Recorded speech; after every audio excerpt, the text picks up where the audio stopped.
السلام عليكم، ازيكم؟ معاكم فاطمة ابراهيم. النهاردة هنعمل بسكوت المربى. طعمه حلو جدا وسهل وسريع والاطفال بيموتوا فيه. يلا نشوف الطريقة وان شاء الله تجربوه ويعجبكم. يلا نشوف مع بعض.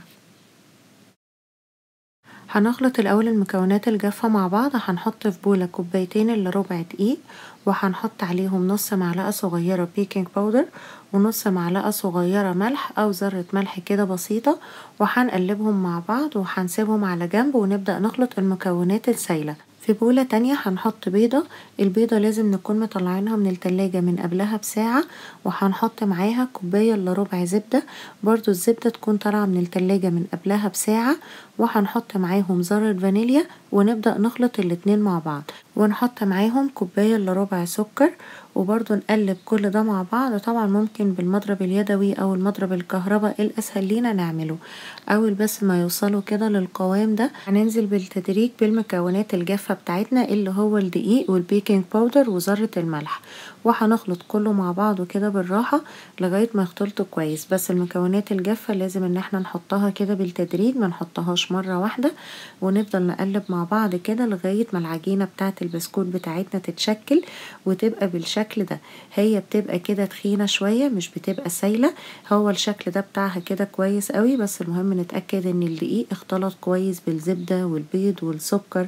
وممكن ان احنا ندخلها التلاجة الاول تريح نص ساعة، او ممكن برضو نستعملها على طول، بس لو سيبناها تريح شوية بيبقى احسن. هو ده بيبقى شكل العجينة بتاعتنا. بعد كده هنبدأ بقى ان احنا نشكلها. هنجيب صينية يكون فيها ورق زبدة. مهم ورق الزبدة جدا للكوكيز علشان ما يلزقش فيها. وممكن ان احنا نقسمه بقى بالمعلقة دي او معلقة الايس كريم، بس علشان يعني نتأكد ان كله يطلع بنفس المقاس. هنبدأ نشكله كده، نعمله على شكل كورة ونحطه في الصينية بتاعتنا بالشكل ده. كمية العجين دي المفروض تطلع لنا من 12 ل 14 قطعة كوكيز بحجم كده كبير، يعني تطلع لنا كمية كويسة. بعد ما هنخلص كده الكمية كلها بتاعتنا، هنبدأ كده بقى بصباعنا نعمل فيها كده فتحة في النص. هندوس كده من النص علشان ننزلها لتحت ونعرف نحط فيها المربى. هنعمل ده طبعا لكمية الكوكيز بتاعتنا كلها. نحاول كده ان احنا نوسع شوية علشان نحط المربى بتاعتنا. وبعد ما نخلص الكمية كلها برضو ممكن نحط اي نوع مربى احنا عاوزينها. انا هستعمل مربى مشمش ومربى فراولة ومربى تين. مربى المشمش برضو في الكوكيز بيبقى طعمها حلو جدا.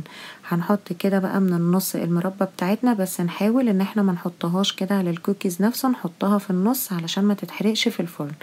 بعد برضو ما نخلص الكمية بتاعتنا كلها هندخلها الفرن. الفرن لازم يكون سخن، هيبقى على درجة حرارة 180، وهنسيبه من 10 ل 12 دقيقة. بعد ال 12 دقيقة هنلاقيه هو بيبقى طري الأول في الأول، بس بيبقى مستوي. المهم ان هو من تحت يبقى واخد لون. بعد ما يستوي هنطلعه ونسيبه لغاية ما يهدى شوية، منشيلوش وهو سخن خالص علشان ما يلزقش في الصينية.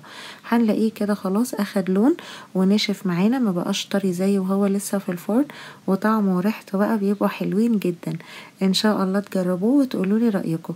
لو عجبكم الفيديو بليز اعملوله لايك وشير وكومنت، وهستنى اشتراككم في قناة اليوتيوب وتفعيل الجرس. شكرا.